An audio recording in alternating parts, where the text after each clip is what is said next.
Nagpur railway station परिसर में जारी गुंडागर्दी, वसूली, मारपीट, दहशतगर्दी और माफिया राज को लेकर शिवसेना ने आज भयंकर हल्ला बोल किया है। शिवसेना का आरोप है कि रेलवे स्टेशन पर माफिया और कुख्यात हिस्ट्री शूटरों का वर्चस्व तेजी से बढ़ रहा है। स्टेशन परिसर में गैंग्स ऑफ वासेपुर जैसी वसूली और अवैध कब्जों का कारोबार चल रहा है और इसके विरोध करने वालों पर जीव घातक हमले किए जा रहे हैं। इस पूरी अव्यवस्था और दहशत के खिलाफ शिव सैनिकों ने डीआरएम विनायक गर्ग के कार्यालय पर घेराव किया और जोरदार घोषणाबाजी की। अधिकारी गेट पर चढ़कर निर्देशों और अपनी मांगों की प्रतिध्वनि करते हुए उन्होंने ये स्पष्ट किया कि स्टेशन परिसर में माफियाओं का हुकूमत चलने नहीं देंगे। शिवसेना का संदेश है, नागपुर रेल्वे स्टेशन पर कानून और व्यवस्था का राज ही चलेगा, माफियाओं का नहीं। कर्मचाऱ्यांच्या मागण्यापर्यंत ठीक होता, परंतु आता मला माहित पडलं की कर्मचाऱ्यांच्या मागे दहशतगर्द माफियाखोर लोक काम करत आहेत। हा नागपूर स्टेशन मी अजून सांगतो, नागपूर आणि अजनी स्टेशन नागपूर मध्य रेल्वे अंतर्गत हा गँग्स ऑफ वासेपूर बनलेला आहे। बाहेरचे आता आम्ही तपशील जेव्हा केली, कारण की हे ठेकेदार का मानत नाही, कारण की मोठ्या प्रमाणात पैसे पुरवतात रेल्वेच्या अधिकाऱ्यांना, मध्य रेल्वेच्या अधिकाऱ्यांना पैसा पुरवण्यात येते। सिनियर डीएमला डीआरएमला यांनी विकत घेतलेला आहे रेल्वे।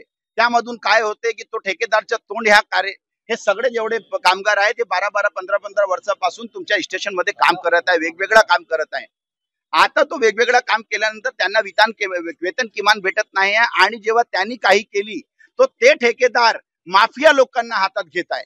इकडचे जेवढे गुंडखोर लोक आहेत, जेवढे असामाजिक तत्व आहे, मर्डरिस्ट लोक आहेत, त्यांनी कब्जा केलेला आहे आणि ठेकेदारांना त्यांना कंत्राटमध्ये थर्ड पेटी कॉन्ट्रॅक्ट अवैध रुपये दिले आहेत। रेल्वेमध्ये थर्ड पेटी कॉन्ट्रॅक्ट देऊ शकत नाही आणि ते गुंडे सर्वाइव्ह करतात। यांची पासबुक, यांचे एटीएम, यांच्या वेतन किमान सगळं घेतात।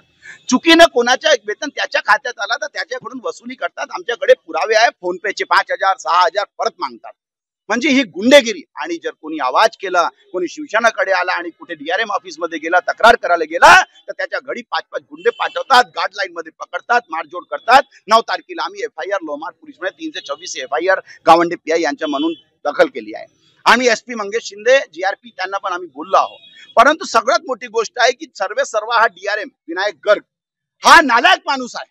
मनीष अग्रवाल ऐकत पण होता। हा एवढा एसीच्या चेंबर मध्ये राहतो, यांना ह्या लोकांची तकलीफ नाही। हा लॅट्रिन साफ करणारी महिला आहे, हे विधवा महिला आहे, हे मुलं 12। हा भूमिपुत्राचा अन्याय शिवसेना सहन करून घेणार नाही, ते पण माननीय मुख्यमंत्री गृहमंत्री साहेबांच्या घरात, आदरणीय गडकरी साहेबांच्या घरात। मी विनायक गर्गला चेतावणी देण्याकरिता आलो। आजच्या शिवसेनाचे आंदोलन हा शेवटचा खरेल, हा पत्थरची लकीर कर।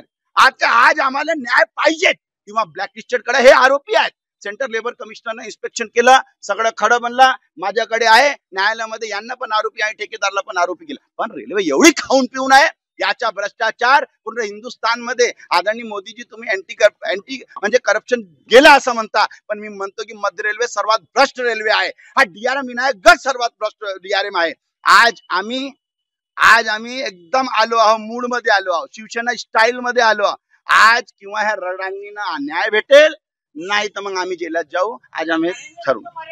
Bureau report, news first. हमारा हर शब्द समाज की आवाज, हमारी हर पहल निष्पक्षता का कदम।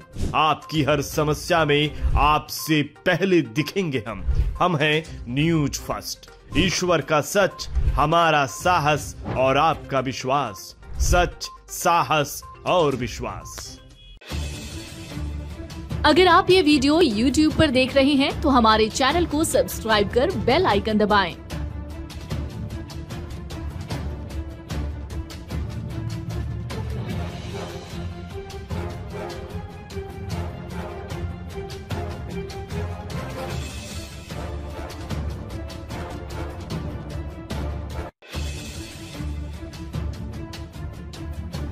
और Facebook पर देख रहे हैं तो हमारे पेज को लाइक करें